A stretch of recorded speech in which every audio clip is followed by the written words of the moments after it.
softer than soft. Relentlessly committed.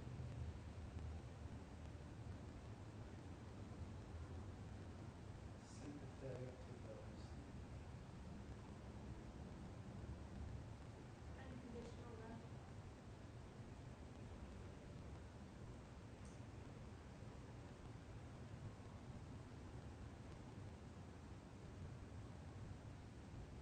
Human.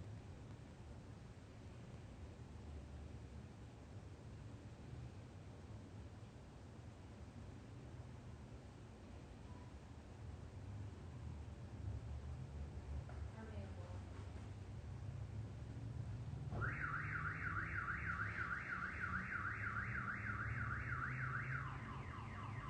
Silent.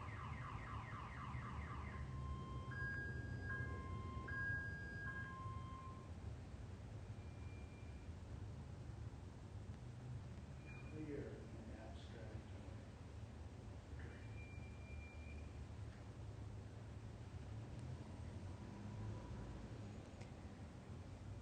Unorderable order.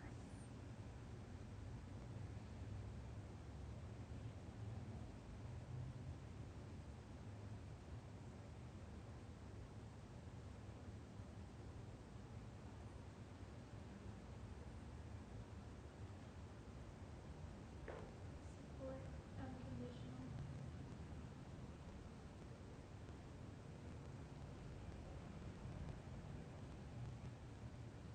Safe.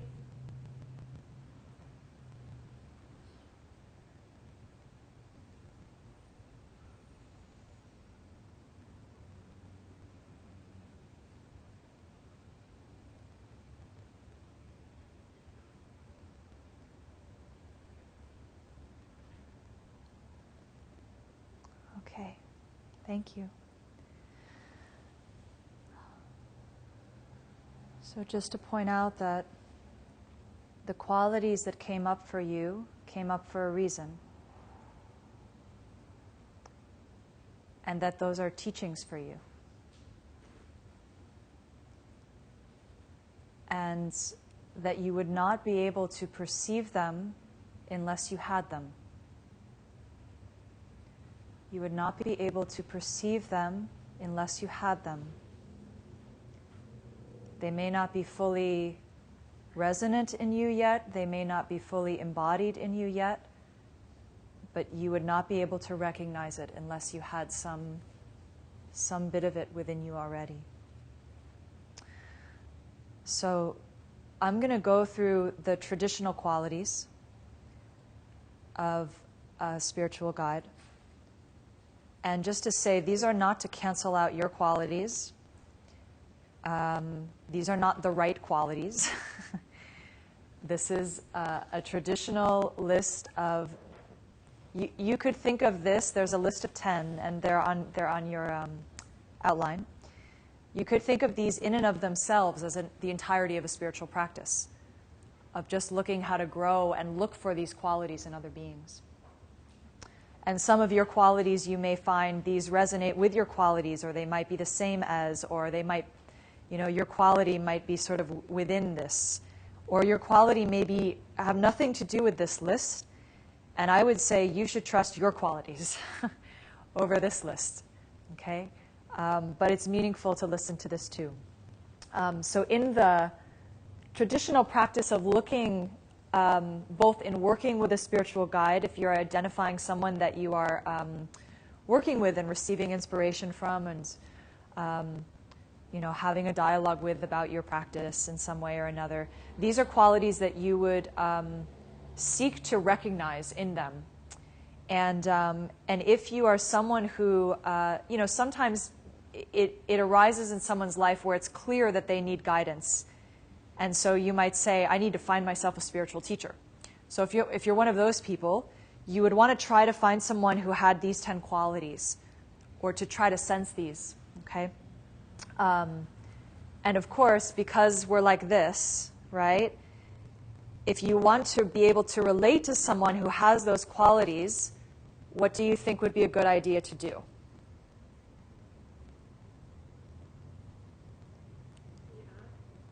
Yeah, right? So again, these qualities that you've written down for yourself that you feel that your guide are somewhere inspiring you in relationship to your guide, embody those.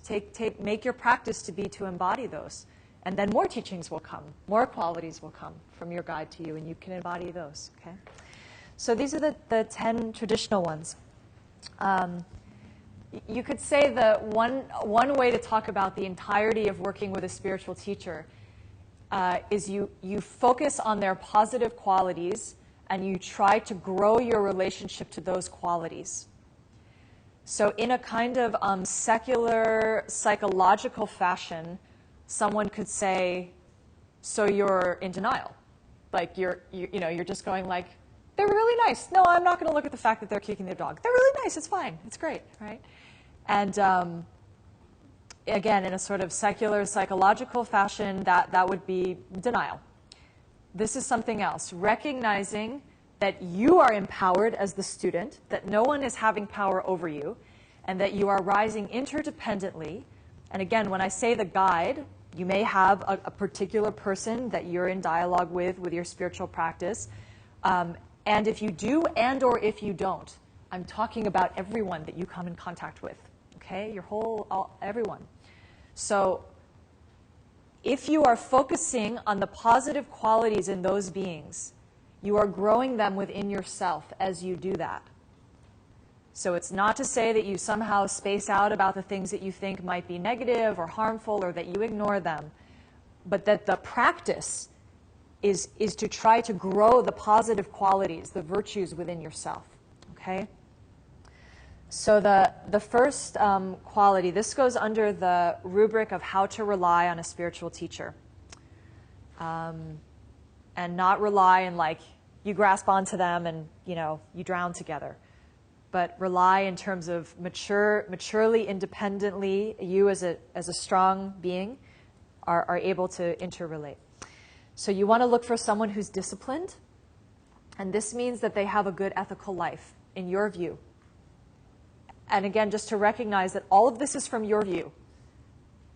You don't know what's happening in their own mind. So all you can go off of is your own perception, okay? So you want to try to grow someone within yourself and grow someone outside of you who has a good ethical life. And one way to notice this is if their ethics are not swayed by convenience. So someone who's really living an ethical life, who has some power, their ethics has given them power, they don't lie when it's convenient for them to lie. They just don't lie.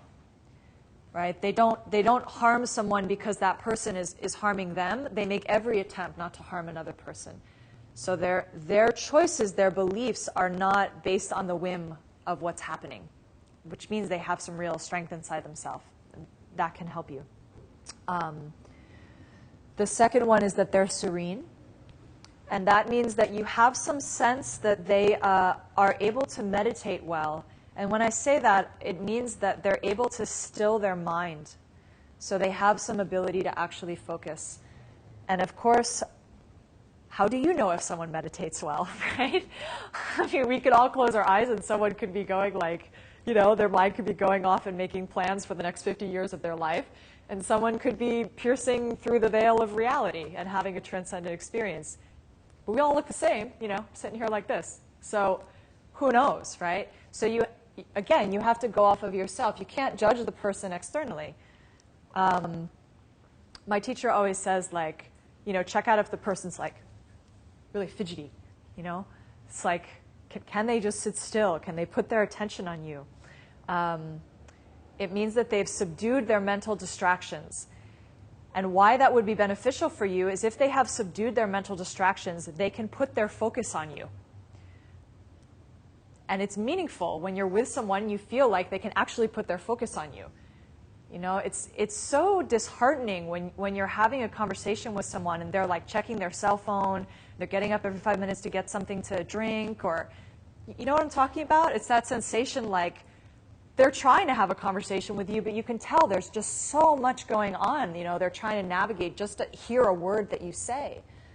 You want to have a sense that your spiritual guide, the person that you're relating to, has nothing to do. Nothing to do but to be with you. And with you, they have nothing to do. They don't need to figure things out for you. They're not trying to fix your problems, actually. You know, that would be someone who has something to do with you, who's like, oh, you got some problems, I better fix them for you. You know, they might relate to you. If you think you have a problem to fix, maybe they'll offer some ideas, but you should have that sense. And again, when I say you should have that sense, meaning how could you grow that in yourself? That when you're with other people, when you're listening to someone, you're just trying to create an open field to just be with them as they are, like you would in a forest, right? Like you don't go into a forest and you're not like, okay, I should move that tree, and that tree would be much better if it was like, you know, if I lobbed off that branch. And if you're my mother, it appears that you are like that. But you know, you would just go and like sit in the forest and enjoy being in the forest, right? Like that, serene, open. The third one is that they're thoroughly pacified. And which is just a great, it's like, without even maybe knowing what that means, it's just great. They're thoroughly pacified. And this means that they have some wisdom. And they have some wisdom in the sense that their grasping at their self has been subdued, has been quieted. So like they've made that list, they've gone outside and burned it, and they have forgotten all of those things. And they've dropped those things to some degree or another, okay? So again, you know, how do you sensitize yourself to these qualities? What, you know, to ask yourself this in your meditation and in your life. When do you feel like you're around someone where they're not trying to assert their personality into your energy field all the time, right? They're not trying to like jab themselves to get something around or over or in you, but that you feel like their self is, you know, again, if you're able to discern this in an extraordinary way, you would be with someone who has no self, which means what? You're really close to that, right? To recognize that. But certainly to try to sense when you're with people who like, they're not pushing themselves upon you.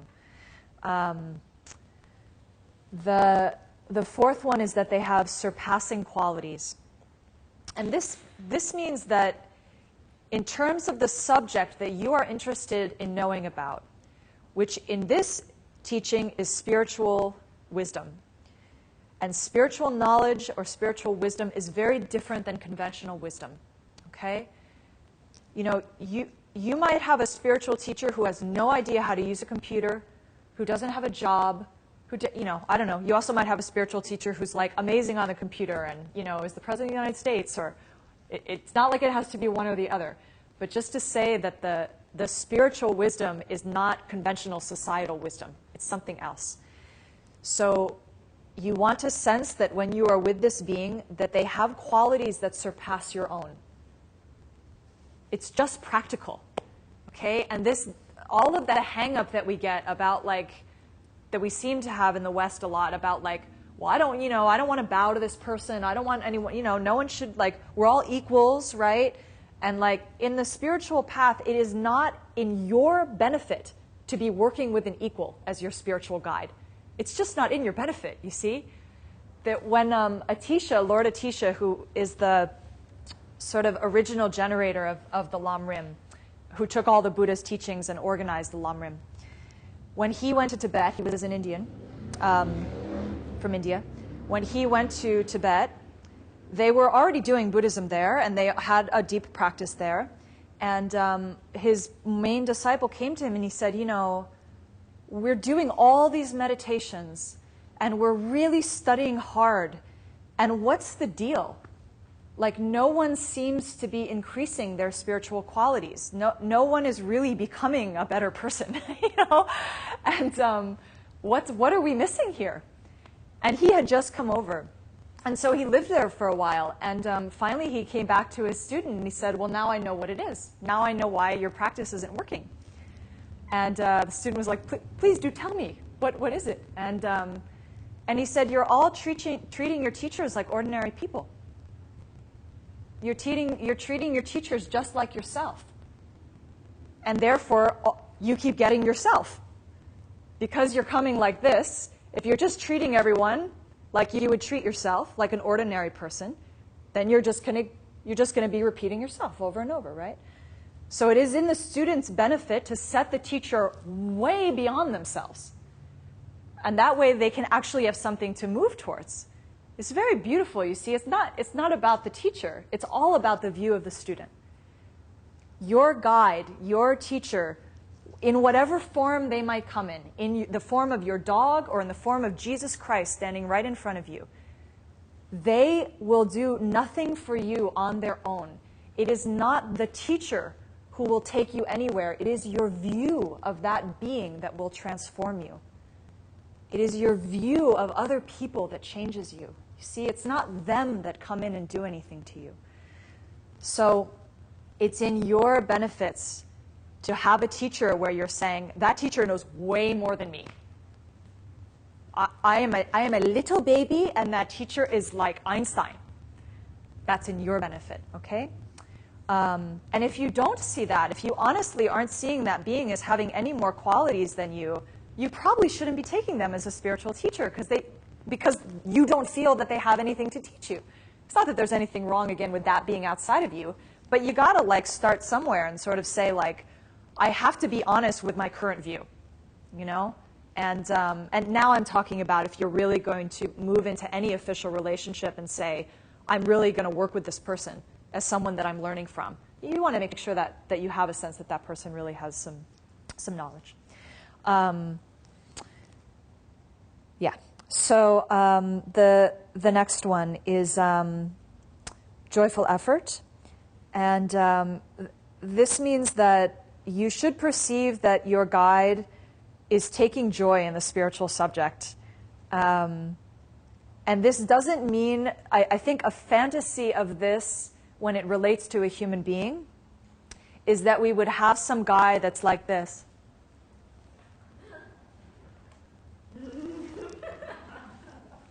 You know, like someone, we have these strange fantasies, you know, that there's that you are in some spiritual state, you know, or we hear about people who are in bliss, or maybe we perceive people who are in bliss all the time.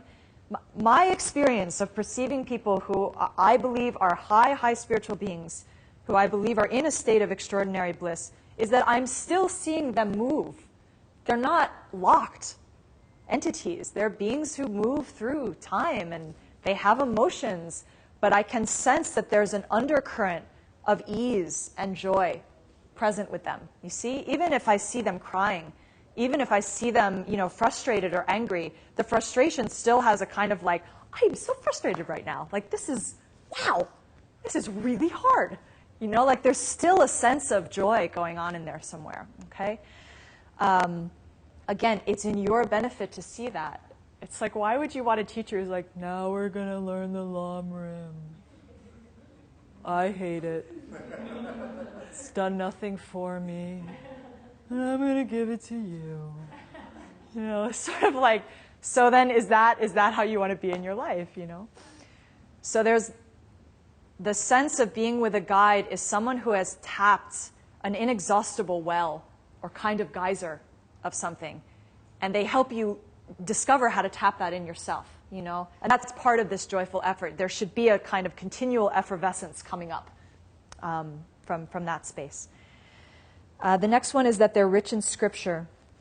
And this means that they have some backup, you know, that you perceive that they've studied, that, and this is also a protection mechanism for your mind. In a way, if you had a very, very pure view, I imagine that you could have a guide who you would never ask, well, are you Buddhist? Or have you studied? You know, have you read anything? You would just be able to enter into the stream of their realization purely. You wouldn't question where it was coming from. But most of us, we need some sense that there's stabilization around that being, that there's a lineage, right? In Buddhism, we talk about a lineage. Or at least that you have perceived that the teachings are coming from a Bible or a Bhagavad Gita or some text, right? Some space other than that person just woke up in the morning and went, I'm enlightened, here are all my ideas, right? And so that's meaningful. And again, for you as a student / as a teacher, you should know the other traditions. You should have studied whatever tradition it is that you're working on. Because none of us are an island, and when we are realized, we'll realize that we're completely interconnected with all beings.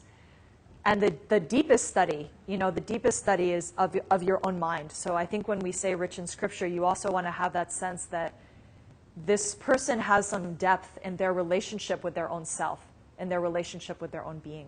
Okay. The next one is that they're the very image of love.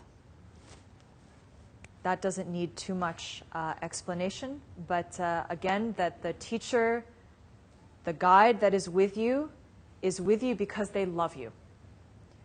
And not the kind of love that is they will love you if you love them. They love you, period. Doesn't matter what you do. It's like the ideal love of a mother beyond. Okay? Love that will extend, and we'll talk more about this in a little bit. It's not a business exchange.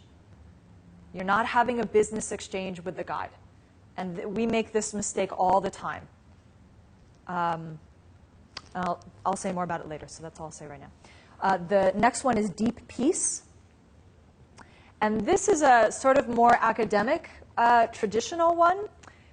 If I was going to sort of not make it intensely academic, I would just say that you would perceive that this person has a deep realization of the interdependence of all things, a deep realization of their interdependence with all beings and all phenomena. Okay? For those of you in this room, of which there are a number, who are deeply studying this particular tradition, this means that they have deep realizations of the Prasangika school, of the highest school of wisdom. Okay? So the thoroughly pacified means that they've let go of their grasping of self, which again, for those of you that are studying Buddhism, can relate to, of course, the base traditions, right? All traditions have some sense of letting go of the self, but the highest traditions of wisdom move out beyond the self to all phenomena, and this is relating to that, okay? So they can hold the highest view of reality. The ninth one is that they have skillful means. And this means that one, on like maybe the most practical level, is that when they speak to you, you can understand what they're saying. So like they're skillful in the way they connect with you. And no, I mean like people do all kinds of things, it's like they think they want to be a good person, or they think it's right to go like into a particular class or particular tradition, and like they're listening to Tibetan, or they're like doing all kinds of things that actually they don't have any connection to, but they have some fantasy like that's the right way to do it, and I'm not saying that's the wrong way to do it. That might be the right way to do it for you, but that when you're working with your guide, there should be some connection there. You should understand them, and you should also perceive that they can. Like if you come to them and you want to talk to them about gardening, they can teach you the spiritual tradition through gardening. Or they can teach you the spiritual tradition through talking about cushions. Or it's like, like they're not limited to, how sometimes you get on the phone, I had this recently, with your credit card company or something, or like a healthcare company, and they're like, and now I will tell you that you should press 1. And you're kind of like, okay, but can I just have a conversation with you about something? And they're like, no. And they're just reading a script. Like now I'm telling you that there's a special thing that you can hear and it will cost you $5. Do you want to take this? And you're trying to ask them a totally different question. That would be a bad relationship with a spiritual teacher if you felt like that, okay? So you want to feel like they can meet you where you are. And then the final one is that they will never give up. And again, this relates to the very image of love in that their attention on you is not conditional. So when you are with the guide, this is so very deep and so very beautiful. So please try to hear this, and I will try to articulate it. When you are in the presence of the guide, you are in the presence of an unconditional love. Unconditional. And this means that the presence of the guide with you extends beyond this lifetime. It extends across time, across bodies, across mind streams. The presence of the teacher is an unchanging thing. Ultimately, the presence of the teacher is unchanging. Our current self, our mortal self, is a changing thing. Our mind stream is a changing thing. The divine presence is an unchanging entity that then manifests in a changing world. An unchanging presence, an eternal presence, eternity, right? An eternal presence that manifests in time. But that presence is beyond time. Okay? They will never give up on you, you see? They will always be with you. And sometimes we are blessed to have this experience, where we meet someone and it's like, again, like I said before, like, I've always known you. Have you had this experience with a friend or, a lover or whatever, with a teacher? And even though you've just met, it's like they know you.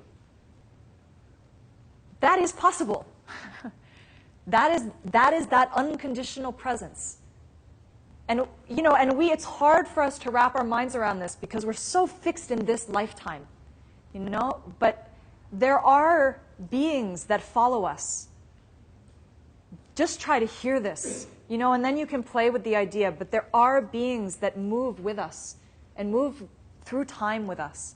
And they come in different bodies and they come in different relationships, but if you're sensitive, and it's not something that you can kind of make happen, but if you can attune yourself or you have the grace to have it occur, time and space will disappear and you will sense that you are in that stream that goes beyond this moment. That's an extraordinary thing.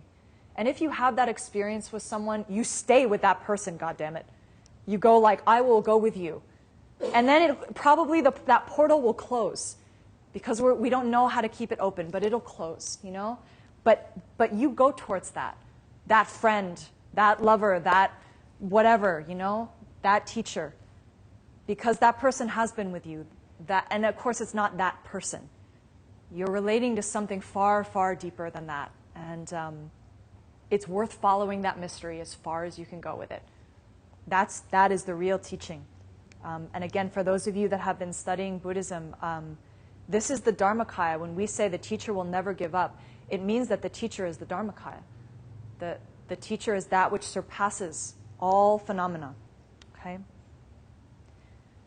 So just to say, whatever sort of went in or went over, again, this practice is deep, deep, deep, deep, deep. And it is also obvious, obvious, obvious, obvious, obvious. It's both, okay?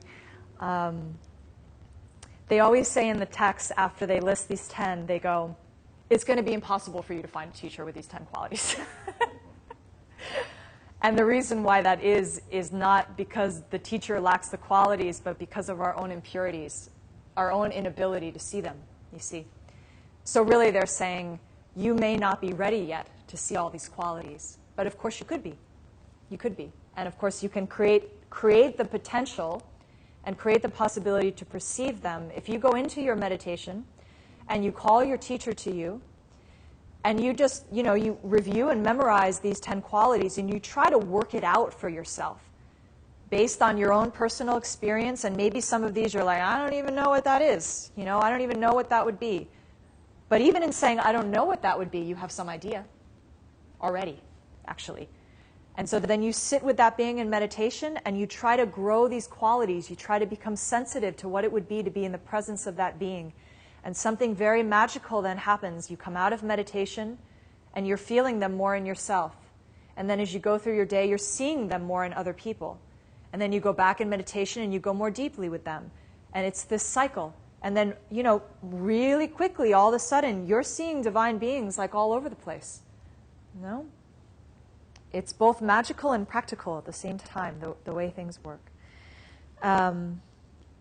So they say, if you have a hard time finding a being with all these 10 qualities, that you should at least try to find someone who, in your view, has good ethics, who can meditate well, who has some kind of quietness to them, that they care more for others than they care for themselves.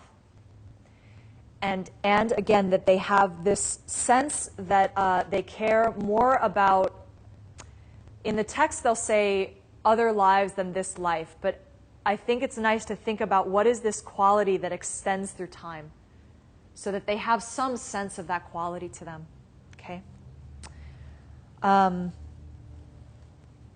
So I'd like you to just take a moment and within the qualities that you've written down, or maybe within these 10 qualities, to think about what the one is that at the current moment you feel like you're farthest from. And just take a moment and then, star that one or write it down for you.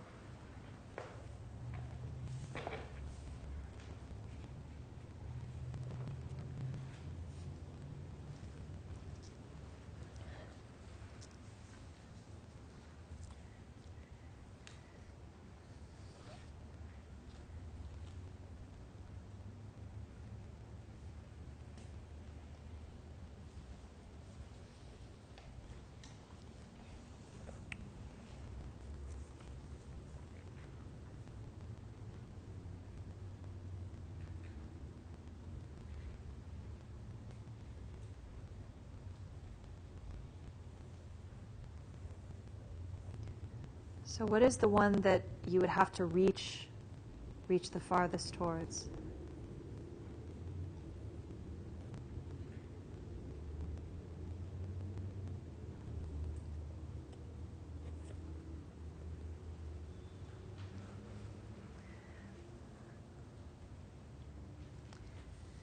And when you have it for yourself, there's no rush, but when you have it for yourself, just close your eyes and come back into a meditative state. You can go back to the rising and falling of your abdomen until we're all together.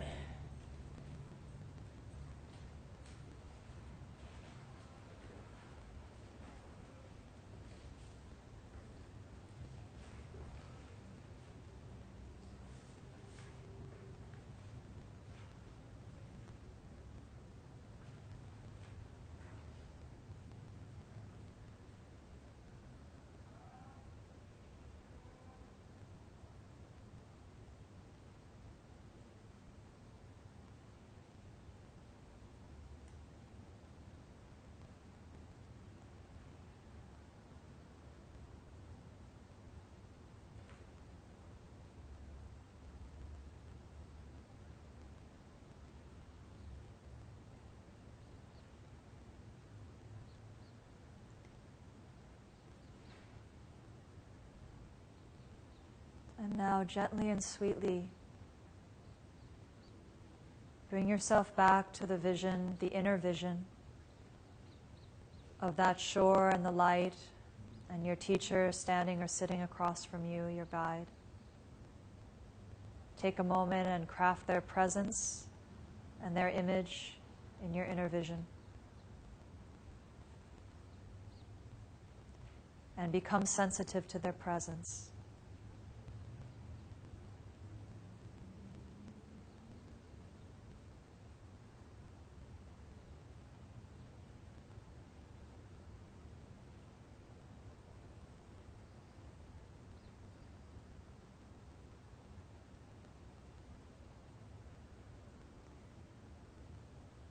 And then allow yourself to become deeply interested in that one quality that you just identified for yourself.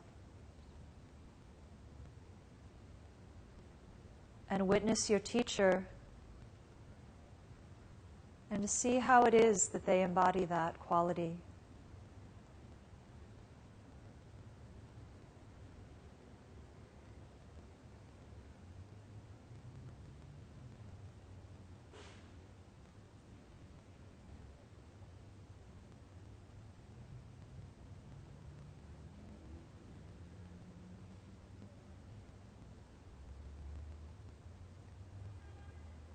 And as you witness this quality in your guide, feel your own being becoming more open and soft, and feel that their presence moves through you and in you.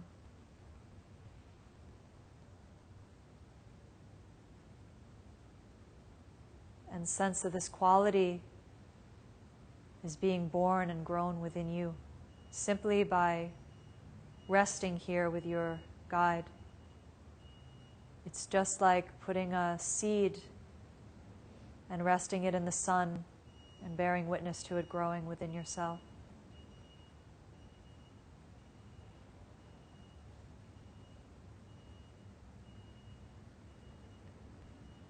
And know that this is something that you can think about and nothing that you can think about, this process.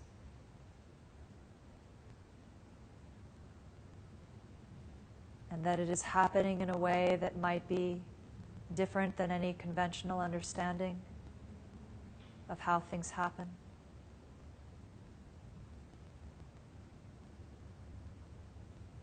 But it's enough to sit here and say, I am growing this quality.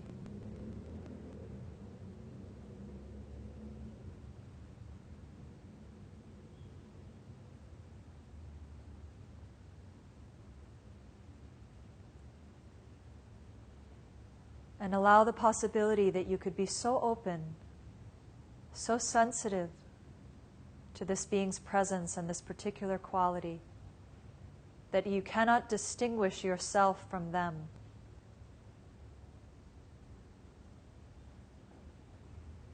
And you can play now with the sensation of being fully embodied in that quality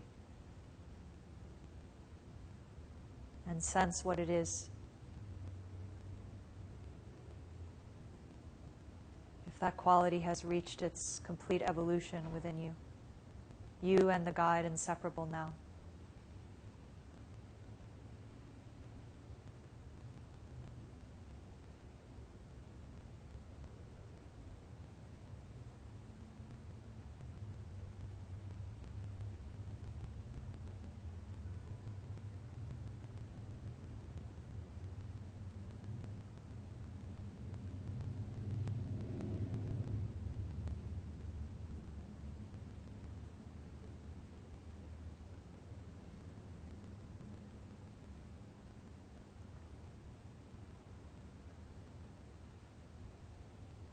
And now do a little play of imagination and dream forward into the next minute, 10 minutes, year of your life, 50 years of your life, next life maybe, and on.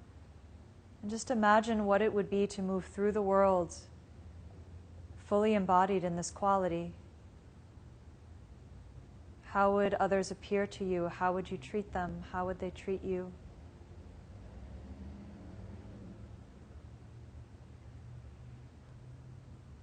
How might you move through your day?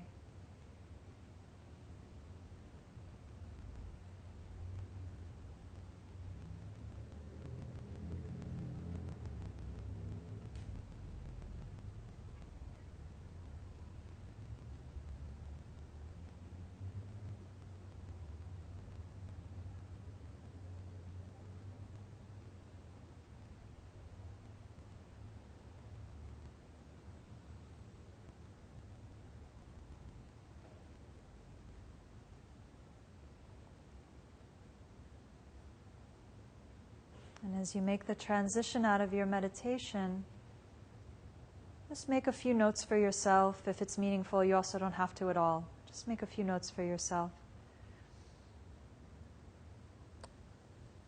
that for you are useful in relation to this.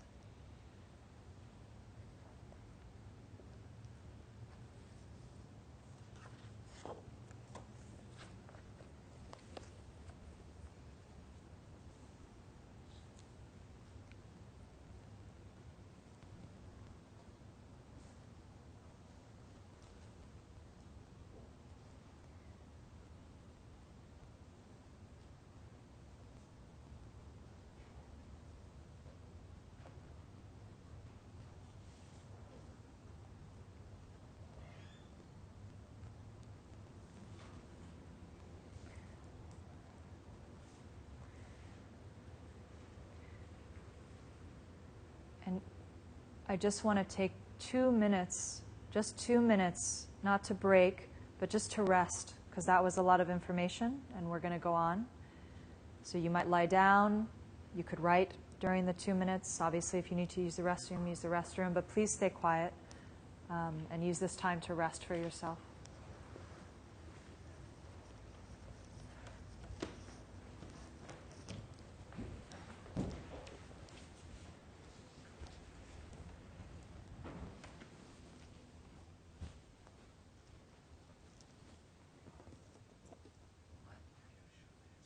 No, we'll take a longer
So let's start to gather back.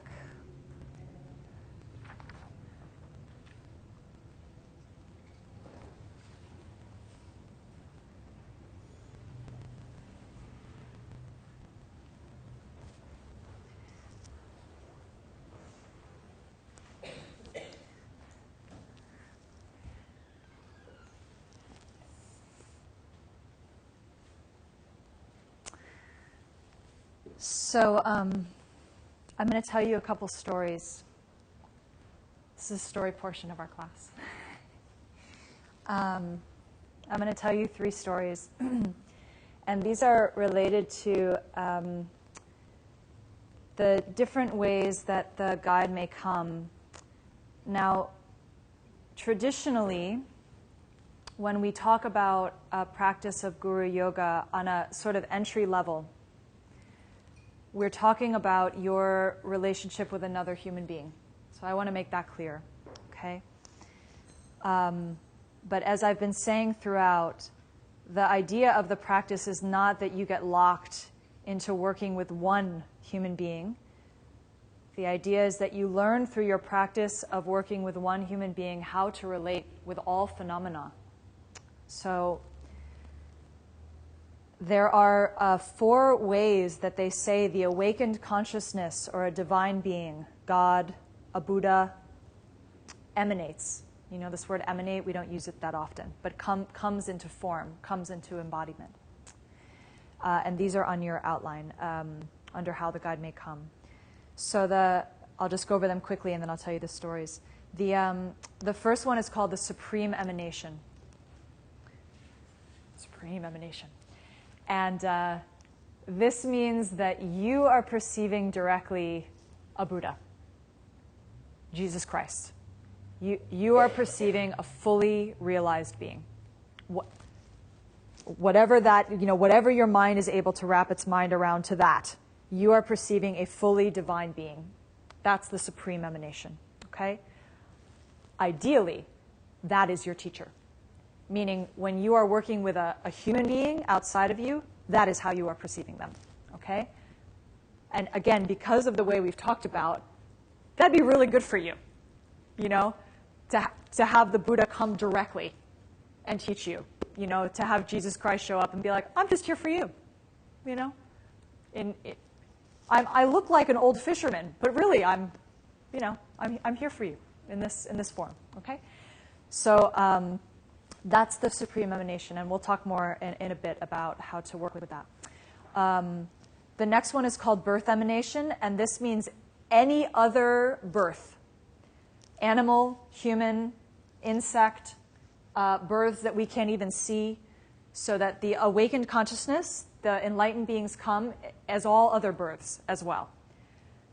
So listen to this, try to hear this. So the awakened beings come as someone who you recognize as being fully divine, and they come as all the other beings that you can't yet recognize are fully divine. They're divine, but you don't recognize them yet as being divine. Yeah? So it's a little like Catch-22, right? So they're saying that they're already divine, but you're seeing them as all other births. Okay?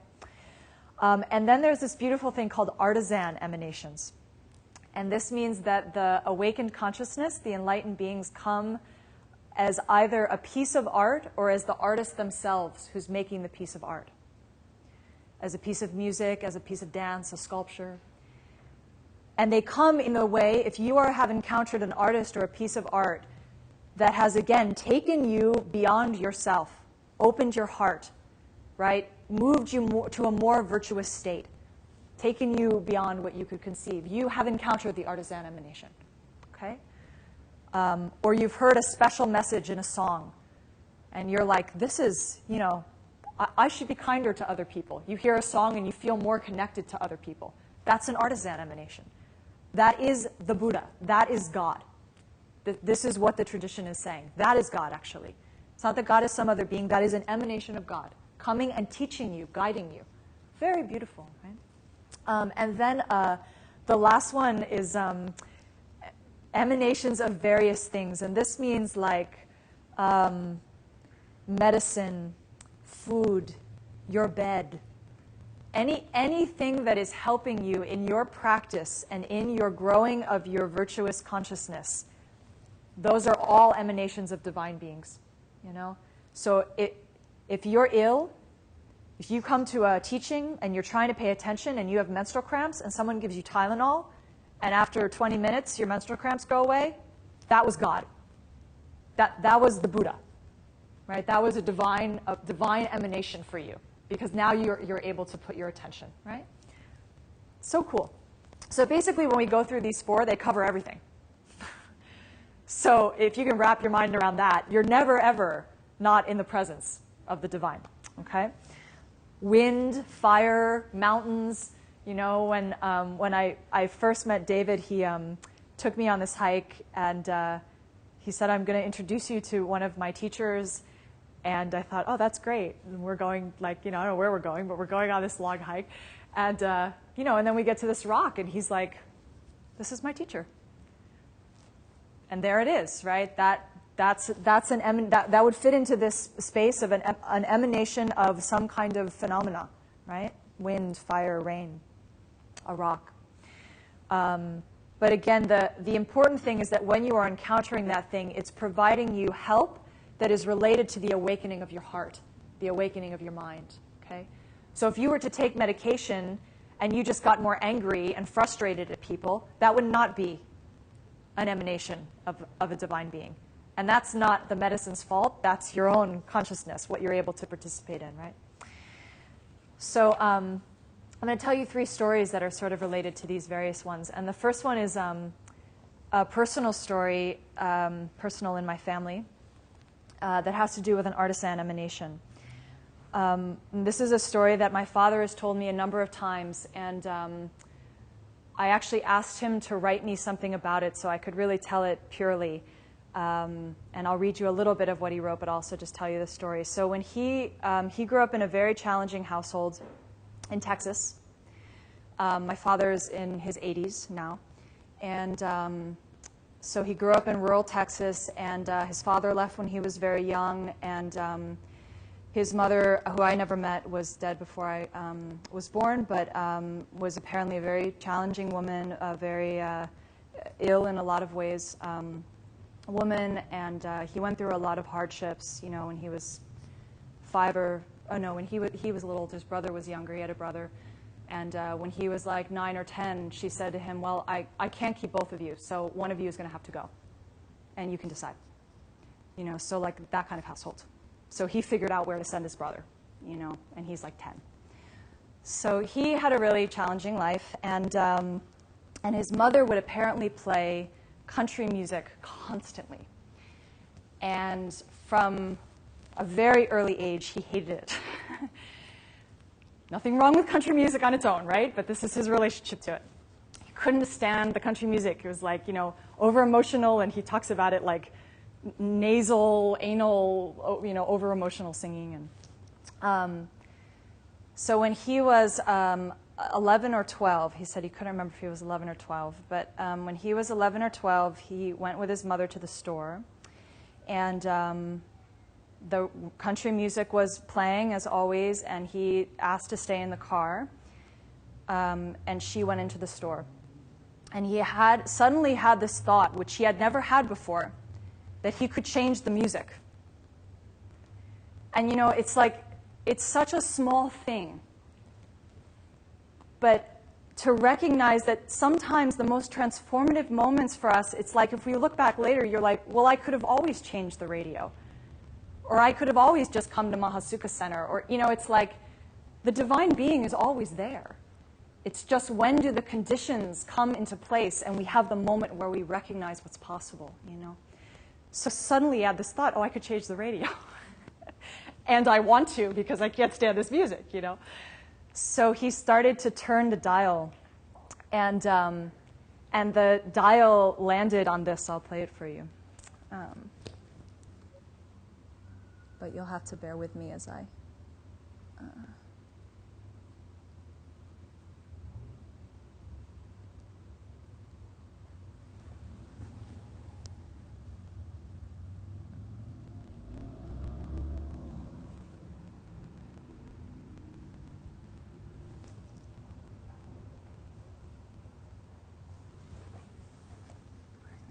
Should be.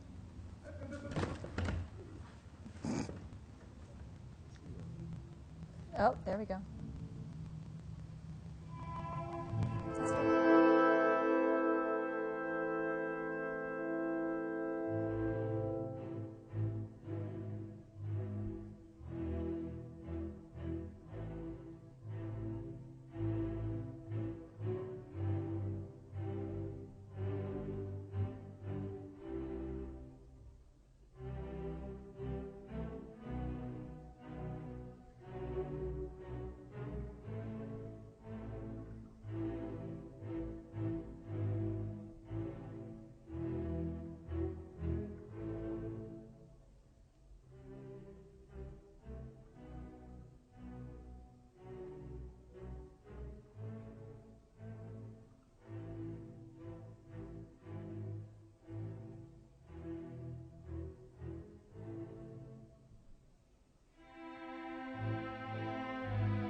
This music produced an extraordinary emotional reaction, completely alien to my ordinary experience.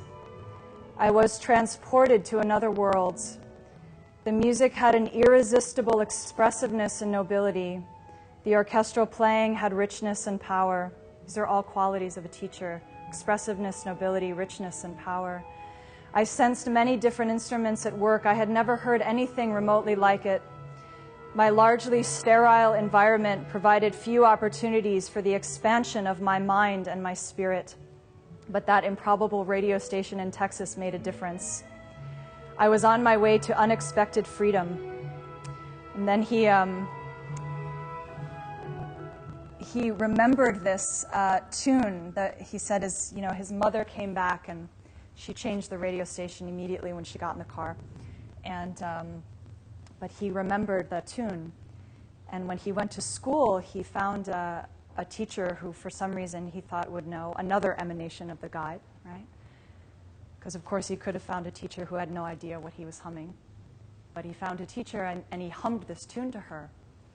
And she said, oh, that's Beethoven. And she said, that's the second movement of the Seventh Symphony. And it's so moving to me even that he found a teacher in his grade school who knew Beethoven's Seventh Symphony. He says, this is again my father writing, he says, Beethoven helped me through a difficult early life. By the time I was 15, I had been elevated in consciousness by his 9 symphonies and several of the 16 string quartets, all considered peerless works of genius. Beethoven was the key to my psychic and intellectual survival. In his company, I couldn't be the same again. It's a perfect description of being with the guide. In his company, I couldn't be the same again. Against the often stale routines and trials of my daily experience, I now had a secret weapon. So,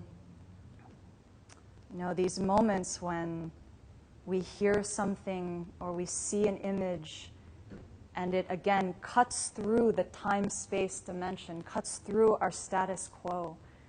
And of course, there are experiences like this, like my father had, where it's not like you're going to forget that. You're so transformed that you can't pretend that that hasn't happened to you. And then the question is, how much conviction or how much courage do you have to move forward, to go towards that? For my father, that was, he knew that that was his salvation. And to this day, in my experience of growing up with him, music is his teacher. Classical music is his teacher. And when I was growing up, he would play me classical music, and he would talk to me about the musicians, and he would say, "What instrument is that? What instrument?" He would ask me to pick out. He was teaching me. He was teaching me Dharma, but he was teaching me through his understanding of it. And then he would say, "Do you hear how they're playing in harmony? Do you hear? Oh, now this one is taking over." And he would teach me about how it's important sometimes for, one entity to take over for the other, for the good of the whole kind of harmony. And it was very beautiful. I see that now, now having my own path and understanding. So, maybe you've had an experience like this in your life, or, maybe not this extreme, but you've had some space where the artisan emanation has changed you. And also to say, I tell this story because it is,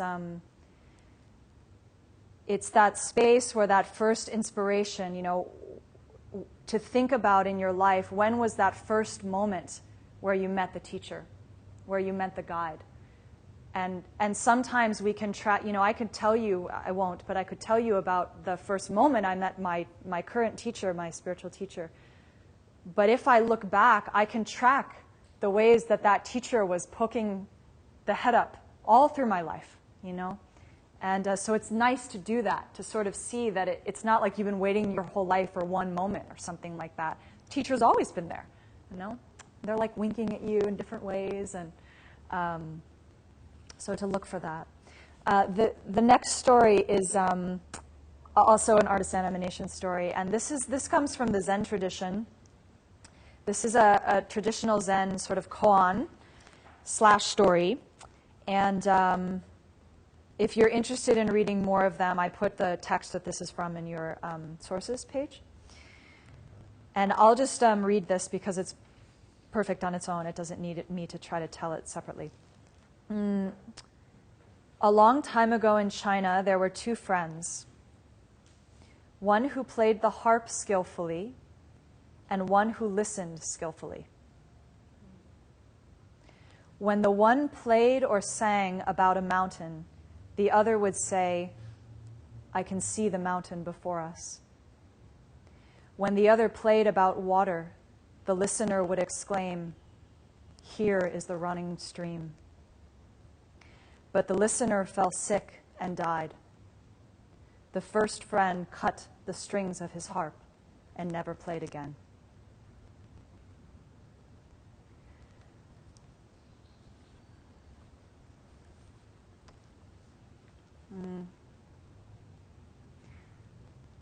What is said is dependent upon what you hear.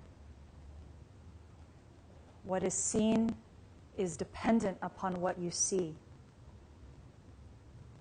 This moment, every moment with the guide is so special, is so particular, and to recognize that you are making that teaching moment to moment to moment. If the student dies, the teacher dies. If the teacher dies, the student dies. Of course, neither the teacher nor the student ever really die, right? But in that particular emanation, it goes away, okay? So it's not like there's some great, again, I'm saying the same things over and over, but it's important because this is the richness of this teaching. There is not some great harp player on his own apart from the listener. The listener makes the greatness of the harp player. And that harp player knows that he has this extraordinary listener, and that is why he is able to play so well. That's humility, you see. That's the understanding of the relationship between the student and the teacher. If you start to think, oh, I'm so smart on my own, I'm such a great spiritual practitioner on my own, I'm such a great harp player, oh, it's nice I have a good listener, but I'm a great harp player, without any good listener, right? Without any good audience member. That's ignorance. That's pride, right? That's an affliction, and that's suffering, actually. Because you don't have the pleasure of recognizing, actually, that the other is making you. The other is giving you the opportunity for your greatness, whatever your greatness is, in this space. To also recognize that the guide doesn't need anything from you. So we're talking about interdependence, but also to say that the guide doesn't need you, but the relationship needs you. The relationship needs something. The relationship needs the quality of your listening or the quality of your attention. The guide, in and of the guide's self, is fine on his or her own. And you actually are fine on your own, his or her own, okay? But if you want to have the relationship, that's going to require something from you. And that's to understand that interdependence. So you can think about that one. Where are your listeners? Who are the beings around you who make you great? And to be grateful for them and to recognize them. Who's making you an amazing player? And when you get around those people, all of a sudden you're like, I'm really smart. Or I'm really funny, or I'm really beautiful, or whatever. Do you know what I'm talking about? Those relationships where all of a sudden you feel your qualities grow. That is due to them. It's due to the pureness of their awareness. That's the presence of the guide. Because you are that beautiful, and you are that smart, and you are that funny, and you are that whatever it is that you're feeling in that person's presence. You are that, but you are also that because of them. And if you can recognize that and deeply take that in, then when they fall away in that emanation, you can sustain the stream of that presence. And you can offer that to other people then. Then you can bounce it reflectively off of others. Okay? So it's not that the other person makes you alone, nor is it that you are that thing without the other person. It's neither. It's not that you're not an awakened being without the awakened being there, and it's not that the awakened being is there without you, but you make each other together in the moment. Deep, deep, this is deep. We don't think this way. And I'm so happy that I'm seeing people nodding. It's a beautiful thing, and I just want to say to recognize that if you have any sense of this, this is very profound. This can change your life, and to try to see that moment to moment, if we were experiencing that, we would have a very different world.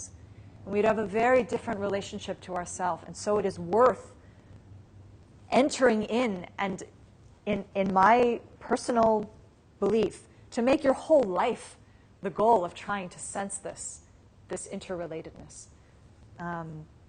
Last story. This is a traditional story from Tibetan Buddhism, and it's a true story in the sense that it's been passed down and passed down. And this is about the, first of all, I'll tell you the emanation that this is referring to is the sort of other births emanation, okay? In particular in an animal. And this is the story of a Sangha. And a Sangha lived around 300 in the Common Era, so around the 4th century of the Common Era. And he was a great scholar. He's written many, many of the books that we study in this tradition. A founder of a particular school in Buddhism called Yogacarya. So he went into retreat for 12 years in a cave to try to summon a vision and to try to meet directly the coming Buddha, which in the tradition of Buddhism is called Maitreya. And it's very interesting, I'll just say this. The idea is that Maitreya is in a kind of, I don't want to say lower understanding, but kind of from one understanding, Maitreya is like a savior figure. It's the figure that will come to save us. It's the next Buddha, right? just like the Jesus Christ will come and be the Messiah or something. Okay, it's like Maitreya. So the idea is that Maitreya will come when all of Buddhism has died out. And so when we're at our most destitute, this is the one view, when we're sort of at our most destitute, Maitreya comes. Now, a deeper understanding of that is that when all of one's dogma and ideas about Buddhism have been integrated, and one is actually integrated in the practice, Maitreya arrives as you, right, in you. So it's interesting, right, that there's sort of this outer idea. There's the transcendent guru, where you think, well, the savior being is going to come when all of Buddhism has died. Someone's going to come and reintegrate it. But the deeper understanding of that is that when you have sorted through anything that is outside of you, any practice that you're doing, so when you have fully integrated the transcendent, the relational, into the inner, then Maitreya arrives, okay? So he's trying to have this experience, okay? He's just trying to meet the guy. He's just trying to have some vision. No small thing. And he's in retreat for 12 years, and he's really working hard, and nothing is happening. And he gets very, very discouraged, as one can imagine, after 12 years of meditating 16 hours a day in a cave in the mountains of Tibet where it's freezing, and he's no food, and it's not happening for him. So he thinks, well, this is it. I'm done. And he leaves, and it's been 12 years. And 12 years is sort of a magical number in the mystical stories of Tibetan Buddhism. Everything happens after 12 years. So, in your own life, if you want to do a little magical exploration, you can just see if there have been any 12-year cycles. Something around 12 years. And just to see. That may not be the case, but just to point it out. So he comes out of his cave, and he's walking down towards the town. He's going down the mountain. And he sees in front of him this female dog. And she has fallen and, cut herself, hurt herself. And she's very weak. And because she's cut herself, maggots have formed. And maggots are eating away her lower body. Very horrific sight.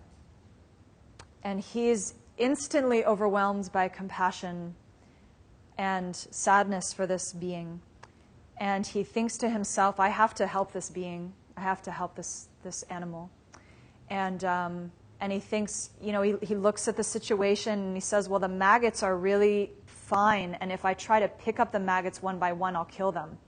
It's like trying to pick up ants or something like that, right? So he thinks the best thing for him to do would be to cut off a small piece of his flesh so that the maggots can crawl onto his flesh. And so he does this. And then he thinks, he thinks if I allow the maggots to go on my tongue, I can transfer the maggots from my tongue to the flesh, and then I can carry the dog, and I can carry the dog to town and help the dog. This is his plan. Pretty intense plan, right? Most of us would probably be like, oh, I'm so sorry. Okay, where am I going for lunch? But he's worked out this whole thing. So then he has this experience where he's going to enact it. And he keeps going towards the dog, and it's this strange experience where he's moving towards the dog, and it's like the dog keeps moving away. And so he sort of keeps extending this plan and this desire, and it's growing in him as he's trying to reach this animal. And then suddenly the animal transforms, and he has this vision of Maitreya. So he has what he's been looking for 12 years. Fully divine, enlightened being has come to him directly and is sitting right in front of him, shining glory, all of that, right? And he looks at Lord Maitreya, and he says, first thing he says is, it appears to me that you lack compassion towards meditators. Because I have been meditating for 12 years, and you have not come to me. And what is all that about? And we're all like this. We're this sort of dense, It's like we get what we're asking for, and immediately we're like, well, the tea's a little cold. Or we're just, we're just throwing it onto the other person. We're so caught up in our own drama, And And so Maitreya is very beautiful. So Maitreya is an enlightened being, so he's not really bothered by this at all. And he says to Asanga, I've been here all along. I've watched you meditate for 12 years. I sat next to you. I watched you put your cave together. I watched you come out of the cave. I've been right next to you. And you just weren't able to see me until now. And he says, it was this extraordinary compassion that you had towards this being that allowed you to see me. That's the full teaching, right? So we think like we have all these ideas of how to reach the divine, and the stream of the presence of the divine is one of pure love. So if we can enter into love more deeply, we will be meeting that being again and again. And, so it's nice to think that the way the guide arrives for us are all the opportunities we have to be compassionate, which are constant and endless. Again, eternal, right? But anytime you have this feeling like, oh, I'd like to help this person, that is the guide. So in this story, if a Sangha comes to you and says, I saw Maitreya, he might describe Maitreya in a certain way. But if you were looking at a Sangha in that moment, he was probably holding on to a maggoty dog. This is the way they describe it. He says, then they say he goes down into the town and he's carrying this maggoty dog on his shoulders. And he's in this ecstatic state and he's crying and he's laughing and he's going, I have Maitreya. This is Maitreya. And all the people are like, you're freaking crazy. You're carrying a maggoty dog on your shoulders. Like you're getting maggots all over you, right? That's where their mind is. They don't have that compassion yet in their mind, but his mind is somewhere else. His mind has changed. So it's another thing that this story reminds us of is that the way we get to our goals are very rarely the way we think we're supposed to get to our goals. And that we cannot choose in and of ourselves the type of teaching we're going to get or when we're going to get it. And we're very settled on like, it should happen, again, it should happen this way, it shouldn't be happening this way, you should teach me this way, you should not teach me this way, you should talk to me this way, you should not look this way. We have so many ideas. And those all hinder us from getting into the stream of what's actually being offered. So the whole process is really just the first thing we did, getting ourself and our sights and then burning that sucker. So we have some space to recognize what's already there. Maitreya, whatever name you want to give it, the guide is always there. They never, ever leave you. Ever. They are always there. But like Ram and Sita and Hanuman in the forest, we can't always see because we're so caught up in the phenomena right in front of our face and all of our ideas about it, okay? So just to trust that you could say it, I'll say it two ways and then we'll take a break. To trust that when the conditions are right, conditions that don't work the way you think, so we think I should go in a cave and meditate, and really there's a sick dog in front of you. Take care of the dog. Just take care of the dog, or whatever it is, right? Give the compassion you have to do. And when the conditions are right, then the divine will appear. And or you could say, if you had the eye to see it, the conditions are always ripe. So whatever is happening, again, this is the guru as your life, the guide as your life. Whatever is happening is the perfect condition, is that. So we might latch on to this story and think, ooh, a dog is going to turn into like a person in the sky and light for me. I can't wait for that to happen. Right? And maybe that will happen for you. I don't know. It's possible. But then we miss the teaching that actually the dog is enough in and of itself to just take care of the thing, to just live your life, to just take care of your life. That is the experience of the divine, you see? That is the divine, to just live your life at the end of the day. And again, we might have to go through seeing a being sitting in the sky to say, I'm the dog. And then to come back and go, oh, okay, got it. Maybe we're going to have to go through that. But maybe you can bypass that and just enjoy living your life, and just sort of take in what's already happening to you, okay? So it's 5 to 5. Let's take another 15-minute break. We'll come back at about 10 after. And thank you for holding the silence. If you guys want to talk and meet each other, please do during this time. And we'll come back in a little bit.